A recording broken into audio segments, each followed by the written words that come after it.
ආයුබෝවන් දුවේ පුතේ. ඉතින් ඔයාලව සාදරයෙන් පිළිගන්නවා ගුරුබස් අපේ YouTube channel එකට.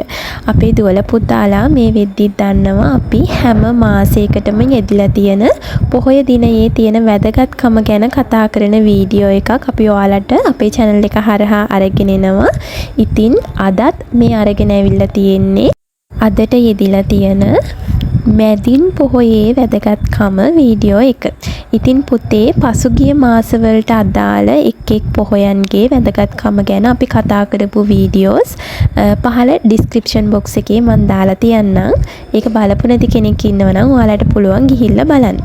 හරි. එහෙනම් වැඩි කතා කරන්නේ නැතුව අපි යමු වීඩියෝ එකට. ඉතින් පුතේ අපි කලින් මතක් කරා වගේම මැදින් පොහොය යෙදිලා තියෙන්නේ මාර්තු මාසයට. ඉතින් අපි බලමු මේ මාර්තු මාසයට යෙදුන මැදින් පොහොයේ තියෙන වැදගත්කම කොයි වගේද කියලා.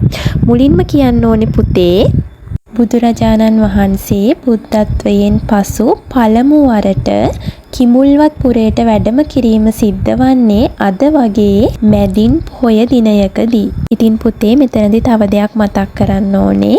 මේ විදිහට බුදුරජාණන් වහන්සේ කිඹුල්වත් පුරයට වැඩම කරන්නේ සිදුහත් කුමරු අභිනිෂ්ක්‍රමණය කිරීමෙන් සත් අවුරුද්දකට පසුවයි. ඒ වගේම බුදුරජාණන් වහන්සේ විසින් ශාක්‍යයන්ගේ මානය දුරු කරලීම සඳහා යමා මහ පෙළහැර පෑවේද මෙම ගමනේදී වීම තවත් විශේෂත්වයක්. ඒ වගේම අප මහා තථාගතයන්න් වහන්සේගේ පිය රජතුමන් වන සුද්ධෝදන රජතුමා තෙවන වරට වැඳීම සිද්ධ වන්නේත් අද වගේ මැදින් පොහොය දිනයකදී. වගේම බුදුරජාණන් වහන්සේ විසින් යශෝදරා දේවියට සඳ කිඳුරු ජාතකය දේශනා කිරීමත් රාහුල කුමරුන් සහ නන්ද කුමරුන් පැවිදි වීමත් සිද්ධ වන්නේ අද වගේ මැදින් පොහොය දිනයකදී.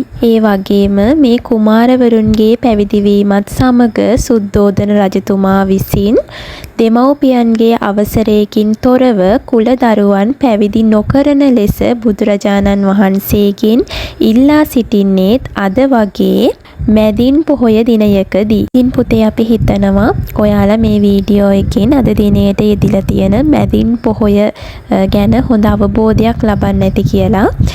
එහෙනම් අදට අපි ගිහිල්ලා එන්නම්. ඔයාලා හැමෝටම පින්බර මැදින් පොහොය දිනයක් වේවා.